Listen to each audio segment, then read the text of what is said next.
Well, hello again, and welcome to the Weekly Edit episode 2. In case you missed last week's installment, the first episode, this is a series where I edit one of my images in a different photo editing program on a weekly basis, because I always find it interesting to see how other people edit the images. I always learn something, new technique, different way of doing something. So that is what I like to do and share in this series. For this week, we are going to edit, or I'm going to edit, one of my images in ON1 Photo RAW. Last week we did Lightroom Classic.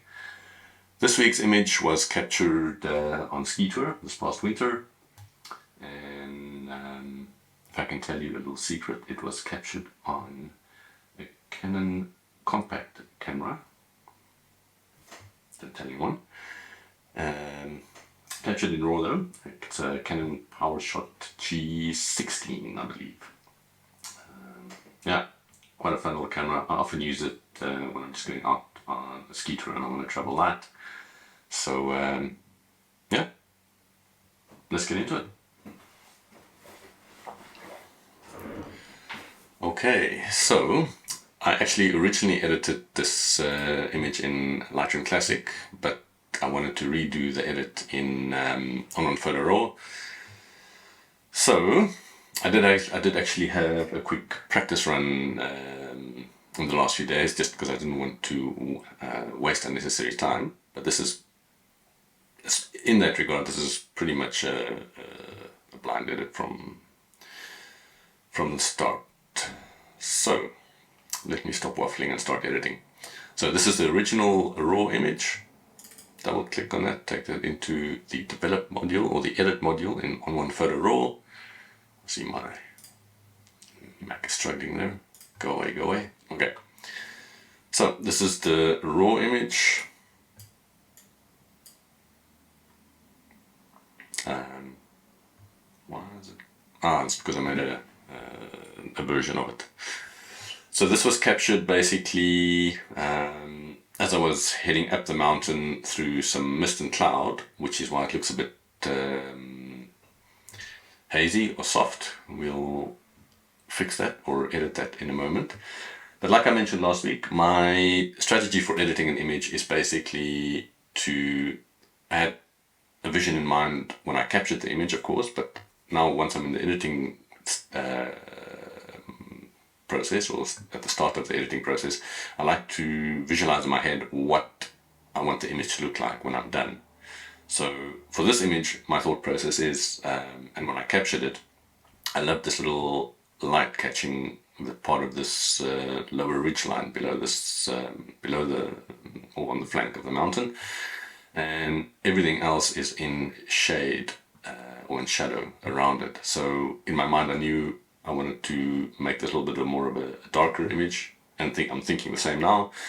So almost like a overly dark and contrasty image to highlight just this bit of light on this ridge, and eventually also convert it into a black and white, because that was my thinking behind it when I saw it, when I downloaded the images. This caught my eye. So with that in mind, I'm going to start the editing process. Damn, I am waffling today. Sorry about that. So, ON1 Photo RAW, the same but also different layout in Lightroom. We have modules on the right hand side. We can ignore this Brilliance AI. That's AI based, as you can probably tell. But in the develop section here, before we go down, you can also change up here into some different panels. I like to leave it in levels, which is basically the histogram in Lightroom. You can also switch on shadow and highlight warnings there. So moving on, tone and color would be like Lightroom's basics panel and develop module. We can do exposure, contrast, highlights, midtones, blah blah blah blah blah, all the way down. So like I mentioned, for me, this image, I want to make more of a dark, contrasty, moody edit. So why? Well, yes, reset all settings. well, let's undo that, sorry. It's because I wanted to keep the crop the same. Let's reset that. Weird. Anyway, okay, so now it's properly reset. So, like I mentioned, I want to take the exposure a little bit down. Or actually, I'm going to leave that where that is, actually. So here I'm going to bring the highlights down slightly. I'm going to take the contrast up quite a bit to get rid of a bit of that haziness, that fuzziness, softness. Midtones, I'm going to take down slightly. Just shadows, instead of opening them up, I'm actually going to darken them down. You can see we're sort of broadly getting in the direction I want to go. Whites, because that's the most of this highlighted area here. I am going to take that up, brightening most of the image, but we'll fix that shortly. Just checking the highlight warning there. Then with blacks, we're going to take that down. Not a lot of blacks. We're going to take the shadows down again a little bit more. Let's just quickly check a before after. There's this little eye icon at the bottom here. Before, after. You see already quite a nice difference there. Let's just zoom in to 100%. You can see it's a little bit of a noisy image, even though it was shot at base ISO. It's because it's a small sensor camera, and also with all the contrast I've added, getting rid of that fuzziness. It enhanced the noise. So a little bit of structure. Let's just rock that up quite a bit. Just adds a nice little bit of fine sharpness around those finer details actually. And then in ON1 Photo RAW, the haze slider, I think as far as I remember, works the opposite as in Lightroom. So if you take it to the right, it reduces haze, or it adds haze, and if you take it to the left, it reduces it. So I'm going to take that to the left a little bit. 0, I'll take it to the left again. Yeah, having the intended effect. Now I can see overall the image is getting a bit cool. So let's have a look at the white balance. You might have remembered, if you watched last week's episode, actually the first one, you'll remember a little white balance trick I mentioned, where you take the saturation and the vibrance all the way to 100, and then you can see really that the blues are dominating this image. So we'll add a bit of warmth there. I'm actually mostly looking at the highlighted part here, because the shadows will be naturally cooler. I'll try and talk a bit slower. Okay, so now for me, there's a nice bit of warmth in the highlights, shadows, still nice and cool, but overall, I think for me that's going to be a good balance. So we'll double click on these, take them back to 0, and immediately actually you can see the shadows are nice and neutral, highlights like a white, like you would have seen it with your eyes when you were, or when I was there. One nice little feature that ON1 has and Lightroom doesn't, as far as I know, it's got this purity section for highlights and shadows. So for instance, if your highlights and your shadows were a bit warm or cold, or had an interesting tint to them, instead of trying to get rid of it with the temperature slider or tint, when you slide this highlights up, it actually, you can see it's a very subtle effect. It sort of just desaturates the highlights or the shadows. So if I do the shadows a lot, you can almost see the image goes towards black and white. But it just removes color cast a little bit. So I like to take that maybe just ever so slightly. And then I'm noticing a little bit of a green tint. So I might let's just take that to, well, to 0, that's having opposite effect. So it was at -9, I'm going to take -4, that looks more natural. Okay, so let's do a quick before after. Big difference. And as far as the color edit is concerned, this is more or less what I had in mind. Lens correction at the bottom here, we can quickly toggle that on, see what that does. Let's zoom into 100% there. Yeah, so it's gets rid of a little bit of that pin cushioning. Picks up that's the Canon PowerShot G16, so leave that as is, and quite a bit of noise in this image, but for me, actually, I don't mind that. Sometimes I actually add noise to my images because it enhances perceived sharpness, especially in images that are particularly noise-free. And it's, in my opinion, this adds also a nice little film-like effect. Okay, so moving on. Transform, no, I'm not going to do any transforming. Noise and sharpening, in my opinion, I mean, like with my Lightroom edit, I don't add a hell of a lot of noise reduction or sharpening to my images unless it's really not sharp. But in this case, ON1 has AI noise reduction and sharpness. I tend not to use those, I don't find them that pleasing. So just in the classic, so in other words, normal, traditional way of doing it. Noise reduction, I'm just going to add maybe up to about 5, just a tad.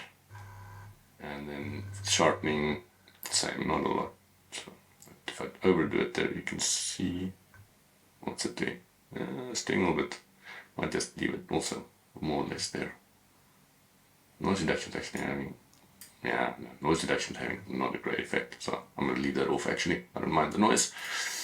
Okay, so that is pretty much the initial edit. I do want to crop it. So the crop tool in ON1 is on the left hand side here. Click on that, brings up the crop tool.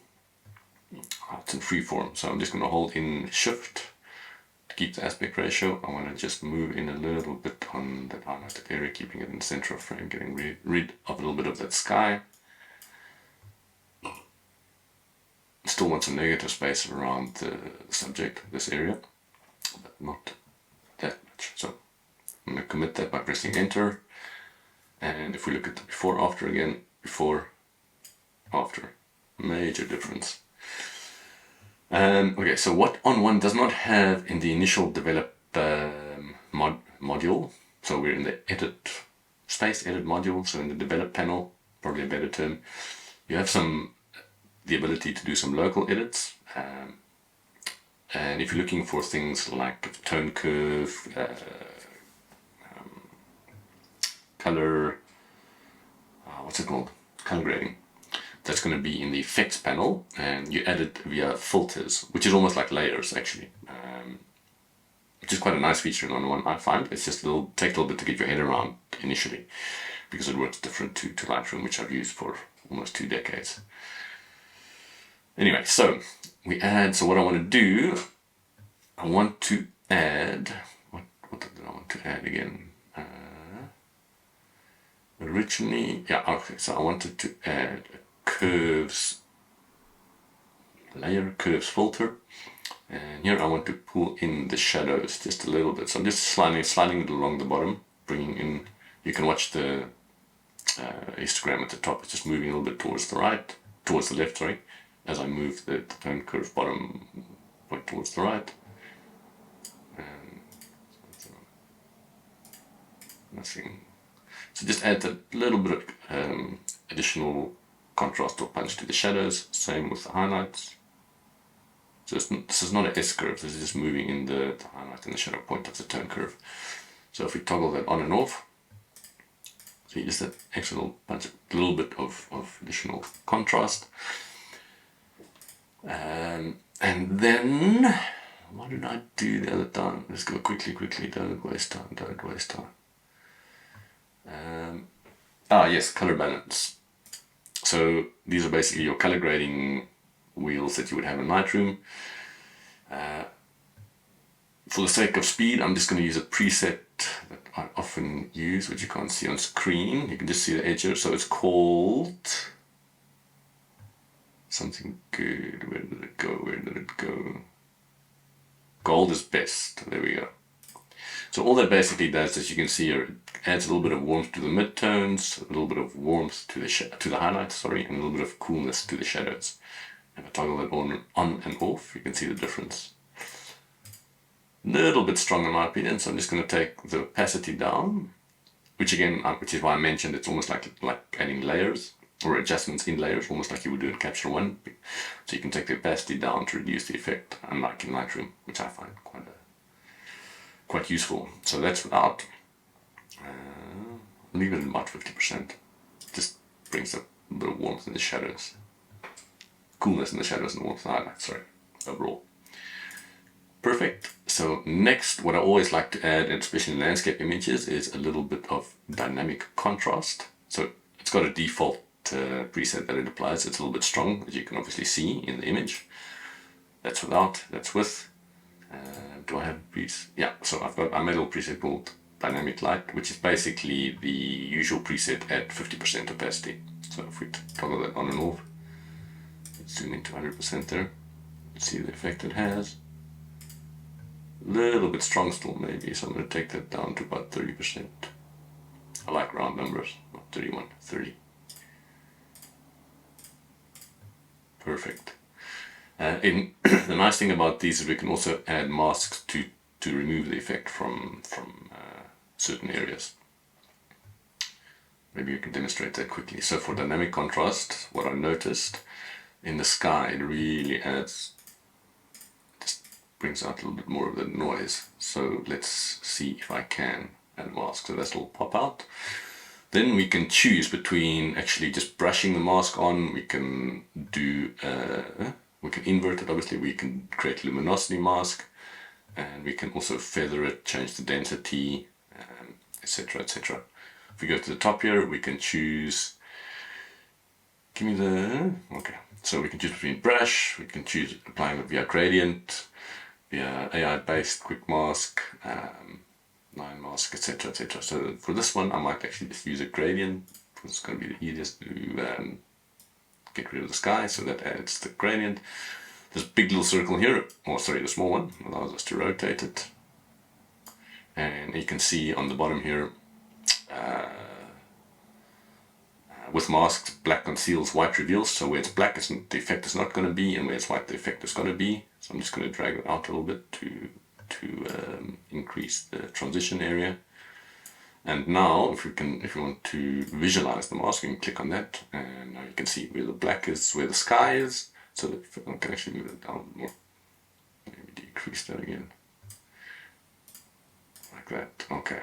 So let's get rid of that, and we will go back to the hand.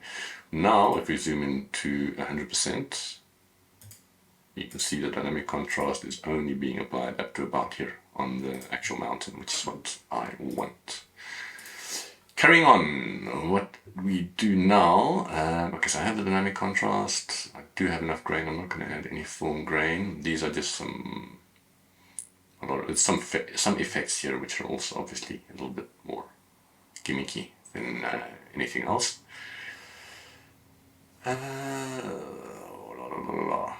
Okay, that I think that's going to be about that actually for the color edit. Let's not prolong this more than it needs to be.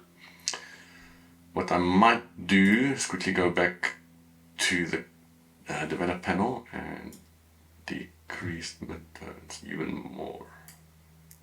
Okay, so for the color edit, I think I'm going to leave it there. Let's have a quick look at where we started and where we ended up with the color edit. We can also do the before and after line. So before, after, color edit. Quite nice. And then once I did the color edit, I realized actually this will be super nice as almost like a fine art black and white image. So then I proceeded to do a black and white edit, which we will quickly run through.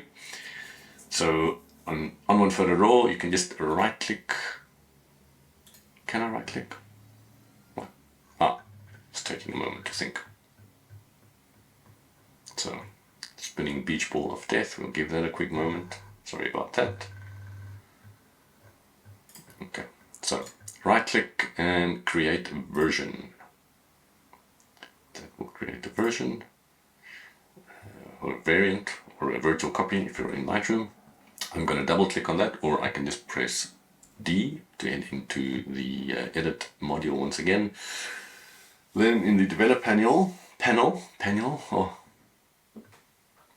my words, I'm running out of my words.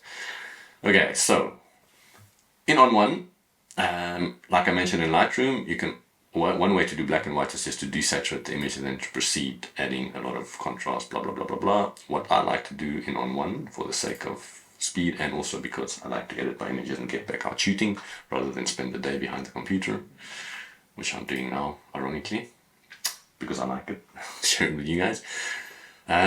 So for this black and white conversion, I'm going to head to the effects panel with all... let's enable that again. And I am going to add what's it, color adjustment. No, it was not the color adjustment. It was a color something. It was a channel mixer. Yes, channel mixer. My goodness, my words are terrible today. Anyway. There we have some black and white presets. It's just running off the screen, but it says black and white blue filter, black and white green filter, black and white infrared, black and white red filter, and then it goes to some weird color stuff. The black and white green filter is the one I'm going to choose. Reason being, traditionally when you used to shoot black and white film, you would add a green filter on front of the camera lens that acts to increase general contrast within the image, as well as if you're shooting a lot of trees or foliage, it tends to lighten the leaves and get an increasing contrast between the foliage and the landscape. But I'm using it in this case just to increase the contrast in my black and white conversion. So now, then I'm going to head back to the develop panel, and I am going to really increase the contrast here. I am going to bring down the highlights ever so slightly. Midtones, again, shadows, really bring them down. Whites, I'm going to zoom into 100% here actually. Bring them up even more. I do want to keep detail. Let's just see how far I can push the whites. Now, there you can see it starts with out. I'm just going to take that back. There, okay, turn that off. Okay. And the blacks. Then I'm going to increase the haze as well, just to add more of that contrast. I'm going to get back to effects. I want to add, lastly, another curve with curves, another curves effect filter layer, and I've got I'm going to use the color contrast boost preset.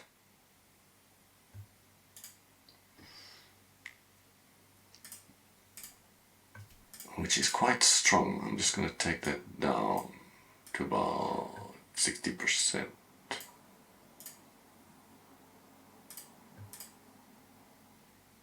Just quickly see. Yeah, still good. To about 60%, so you can see that just adds a bit, in my opinion, that finishing touch with regards to the final contrast between shadows and highlights, or light and dark in the image for me. Yeah, I think that's it actually for me. The black and white edit, that's going to be pretty much how I'm going to leave it. One little additional step I might take, if you'll allow me the time, is I'll add another curves layer, filter, and I will just pull it down quite a...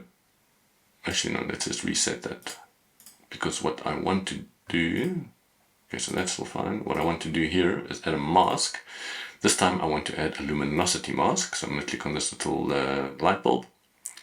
Then I'm going to visualize the mask.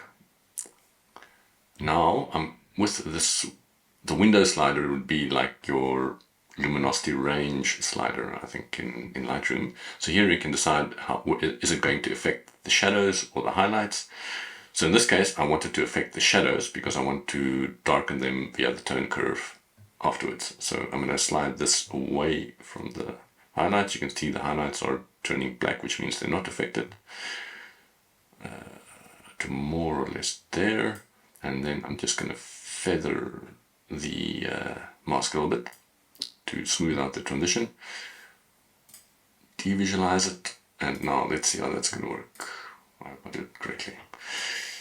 So now I'm going to pull down, in the tone curve, I'm also going to pull down in more towards the shadow area. There you can see it's just having effect on the shadows. It's leaving the highlights alone. Perfect. Okay. And that is actually, how do you say, that's actually where I'm going to leave it. I quite like that edit. You can actually find it in my on my website in my photographic portfolio. So before this carries on too long, there we have it. There are our two edits. Let me just quickly grab the original. So these are some of the other images I captured. Let's just do that. Give that a blue as well. So those are the three editing stages: original, color edit, black and white edit. Gotta compare them all together, more or less. Anyway, let's cycle. What am I doing? There we go. Original, color edit with crop, black and white edit. Awesome. Well, originally I was hoping this would be a bit of a shorter video. Thanks for sticking with me. If you're still here, hope you enjoyed it. And yeah, if you have any questions, drop them in the comments below. If you have any editing requests, also drop them in the comments below. Let me know.